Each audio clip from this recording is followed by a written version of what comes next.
Hello, people of YouTube. I made a video earlier today about flying monkeys, and so I mentioned wanting to also do a video later today about the gray rock method. I just want to preface this whole video by saying this is all just my understanding of it. I could be wrong. I'm not the final authority. I'm kind of just giving you like a jumping off point. If I'm gonna give you a little information if this sounds like something that could be useful in your life when dealing with a person with narcissistic personality disorder, then you can go from there, get your Google out, talk to your therapist, talk to, just to kind of get you started on your journey. Okay, because I'm going to say in my own experience, I've had mixed results with the gray rock method. It's hard. It's hard to do. So let me just explain what the gray rock method is. The gray rock method gets its name from basically what it is. What you do with the gray rock method is you, in essence, make yourself as dull and boring as a gray rock. And this is in turn supposed to make it so that the narcissist is bored trying to get a rise out of you. They become less and less interested and over time. And so that is what the gray rock method is supposed to do for you if you are dealing with abuse from a person with narcissistic personality disorder. I will say my own mixed reviews come from dealing with a parent who was a narcissist or is a narcissist rather.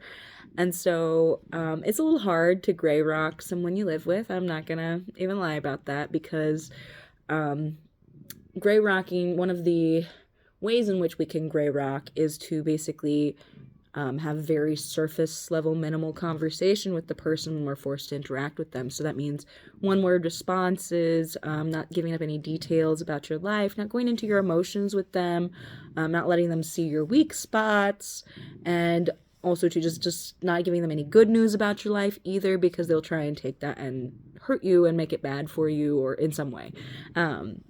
So you just want to be as enticing as a dull gray rock to the narcissist. And so I find that this method works a lot better when it's people that you don't have to see all the time. Like maybe if you work with someone who seems like they have a lot of narcissistic traits and is trying to narcissistically abuse you or emotionally abuse you as well. The gray rock method does not work in cases of physical abuse, I will say. You can't really... not fighting back isn't going to stop physical abuse. So there's that. And gray rock method really, I think it's used best in tandem with other tools that people have when combating the narcissist. But yeah, gray rock method can be really successful. So say it's someone you see at work, and granted, you may not see them every day, you may not see them every week even, but if you have to continue to interact with them on a semi-regular basis, I find that it is really helpful to use the gray rock. So you're essentially not giving them any, what's the word I'm looking for? Not baggage, not emotional baggage, emotional, God, I'm brain derping so hard right now. But you're not giving them any ammo, basically. Ammunition, emotional ammunition to use against you. Or social ammunition either. So you don't tell them about what's going on with your friends or family or other coworkers. If they're asking you about drama that's happening in the workplace, you just, I'm not sure. Don't seem interested in anything they're talking about. You don't have to feign being interested or wanting to talk to them. You want to make talking to you the most boring experience they've had of their life. They may try to rile you up by talking about something that they know you're pretty passionate about, even stating just an opinion that they know is the opposite of yours or something that you'll find offensive or hurtful. And what they're doing is they're looking to get a reaction out of you. They're looking to get a rise out of you so that they can say you started it. Right. Narcissists love to do that. They will push your buttons, and a lot of times, with covert narcissists, where they hide their narcissistic traits to the rest of the world, they're not overt. They're not telling everyone they have a grandiose idea of themselves. They're hiding it, right? And so, oh God, where was I going with that? A lot of times, narcissists will try to get you to engage so that then they can use your reaction to them subtly, quietly, sneakily pushing your buttons over and over and over again to the point where you snap and they're like, look at how crazy this person is. And, then they can in turn use this instance, if they have an instance like that with you, to then recruit flying monkeys, which will be people not even part of any of it, and they will begin to harass and attack you as well. Or encourage you to forgive the abuser or things like that. So yeah, gray rocking, it's hard. I'm not gonna lie. When I first discovered the term narcissism, I was 18 years old. And that was just like a crazy thing for me, like really looking into like what that meant. I'd heard that word narcissistic before, but I just kind of thought it meant full of yourself. And when you really look into it, narcissistic personality disorder is a whole slew of personality traits that are part of the individual who has this disordered personality. And so it's so much more than just being a little self-centered or something like that. But so when I first discovered narcissism and the gray rock method, I did try to use it with my own mother. I did still live with her, and or I don't know if I lived with her. I was still interacting with her, and I eventually moved back in with her at 21. And so I think maybe this is when I was 21 when I decided to try the gray rock method with my mother. But it's kind of hard to do when this person has 24-hour access to you, and especially if they're in a position of authority over you, because you are almost compelled to speak to them. And so my own mother with narcissistic personality disorder, when I attempted the gray rock method, I was called rude, and it kind of just made the mental torture attempts worse, to be perfectly honest. And until I eventually did break and exploded, and that was of course used against me. So it doesn't always work, unfortunately. And that's why I with the perspective I have now, 10 years later, I say that gray rock method really should always be used in tandem with some other kind of tool you have for surviving or repelling the narcissist.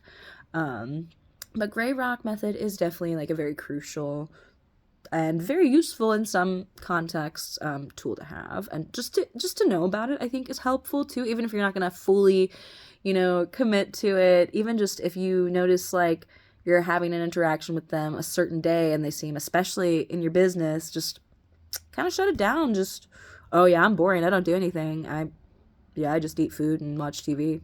Like that's all they need to know about your life, really.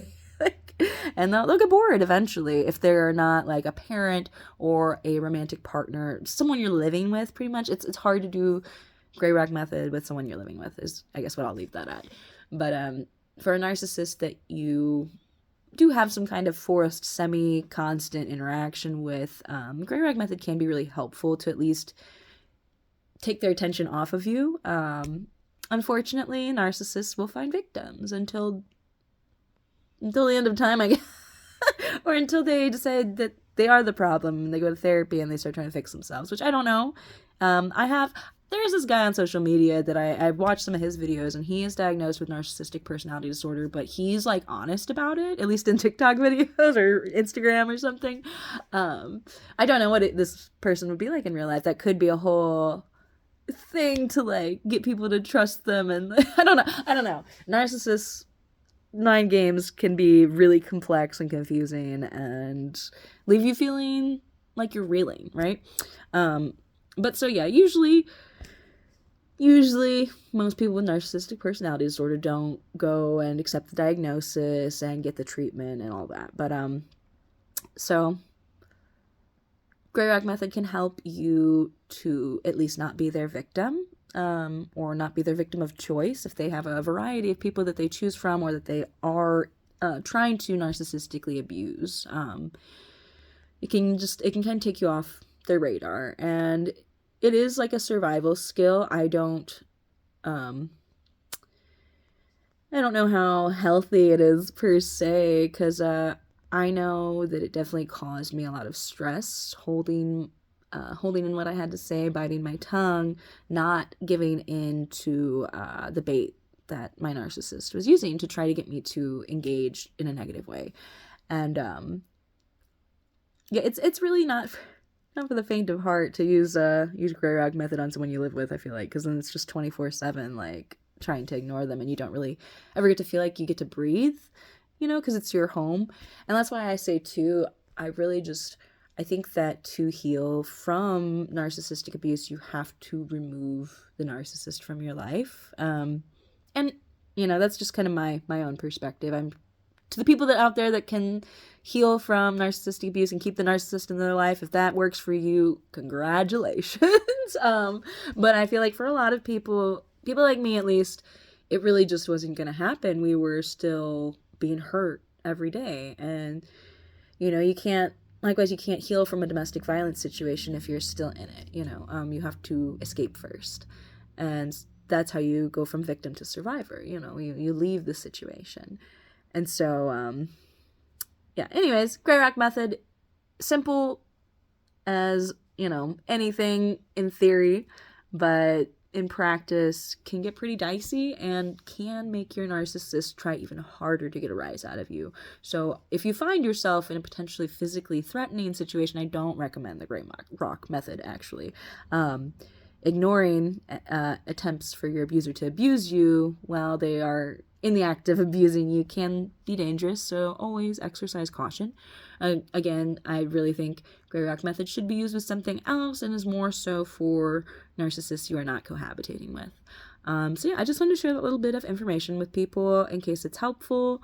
I might look up some more things that maybe I could talk about on YouTube. If you guys have any requests for different like words maybe you've heard in narcissistic abuse recovery, or really just anything, if you have anything you're struggling with, feel free to leave me a comment and I can make a video about whatever.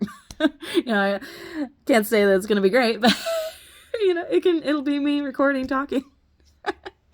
But yeah, and then thank you too to everyone that does watch my videos. I really appreciate it.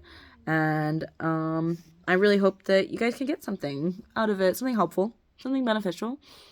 And I wish you really the best of luck in, I guess, everything, but especially if you're trying to use the gray rock method with a narcissist in your life. I really wish you good luck, and I wish you a lot of patience. And I think something that can help you hold your composure during employing the gray rock method would be to realize that anything they're saying to get under your skin, it doesn't mean it's true just because they're saying it. It's literally just a manipulation attempt. So as they are saying and doing these things, you have to keep that in mind, that this is a direct, intentional attempt to get you to engage in a negative way. If you have the willpower, if you can engage in a positive way with a narcissist, woo boy, good luck. Like, that'll probably completely disarm them, to be perfectly honest. But it's really hard to be nice when people are intentionally trying to push our buttons. A lot easier to just kind of like ignore and like shut people out emotionally. Again, I don't know how healthy it is, but it is a tool that can be used and does have some success rate in certain contexts. So yeah, I hope everyone has a great rest of your day, and Happy New Year too to everyone. Bye.